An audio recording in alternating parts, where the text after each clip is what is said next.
Qu'est-ce qui se passe qui fait que aujourd'hui vous n'avez pas de temps pour vous?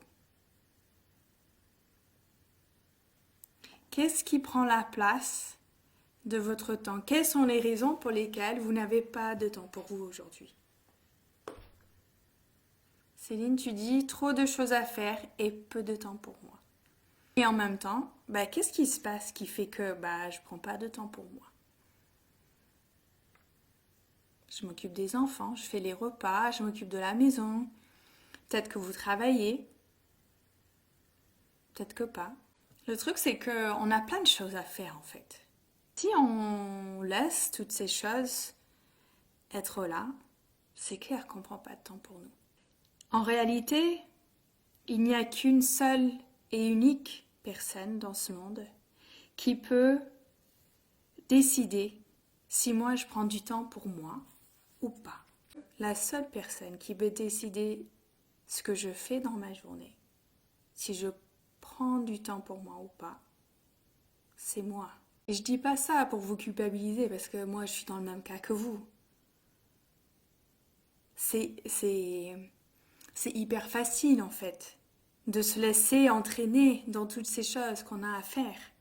Si on se pose la question, qu'est-ce qui fait que quand j'en ai ras-le-bol de faire toutes ces choses, toutes ces tâches, m'occuper des enfants, faire les repas, plier le linge, faire le ménage, tout, mais que malgré ça, je ne prends toujours pas le pas que de décider de prendre du temps pour moi. C'est que quelque part,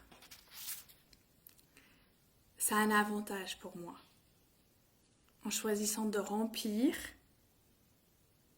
par plein d'autres choses que de prendre du temps pour moi, ça me permet de ne pas ressentir ma peur. Ça peut être la peur de décevoir. Ça peut être aussi mon besoin de perfection. Mon besoin d'être la meilleure maman du monde.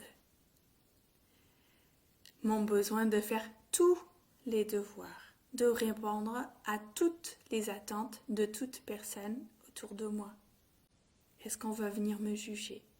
La peur de s'affirmer, de dire « moi, je veux ça ». Il y a encore plein d'autres peurs. Et en même temps, on a besoin de prendre du temps pour soi. Donc on est face à une contradiction. On a besoin de prendre du temps pour soi parce qu'il y a un cumul de frustrations qu'on a dans la journée. Si on ne s'occupe pas de les vider au fur et à mesure de la journée, quand on arrive à la fin de la journée, c'est l'explosion. Ça vient casser ma relation avec mon conjoint. Ça vient casser ma relation avec mon enfant. Ça vient faire que l'autre perd confiance en moi et que moi je perds confiance en lui.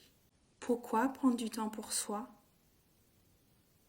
Parce que si on ne prend pas de temps pour nous, on ne peut pas s'occuper de nos enfants, de nos conjoints, de notre famille, comme on a à cœur de le faire en fait.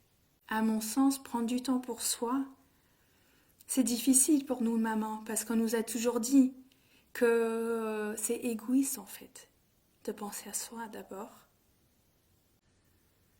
Et donc, comment faire? Je me pose la question, mais c'est quoi pour moi avoir du temps pour moi? Est-ce que c'est avoir du temps pour dormir plus le matin? Est-ce que c'est avoir le temps de prendre un café? J'ai besoin de combien de temps pour ça? C'est 5 minutes, c'est 10 minutes, c'est une demi-heure. Et à quelle fréquence? Tous les jours? Tous les 2 jours? Et plus en fait, moi je sais quel est mon besoin, plus c'est clair pour moi ce que je veux, plus je peux l'exprimer clairement à l'autre.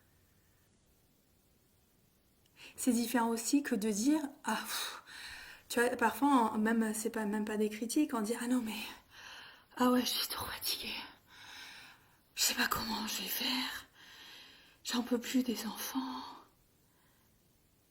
Et en fait, quand moi je dis ça, c'est pas des critiques, je viens pas envoyer des pics à mon conjoint.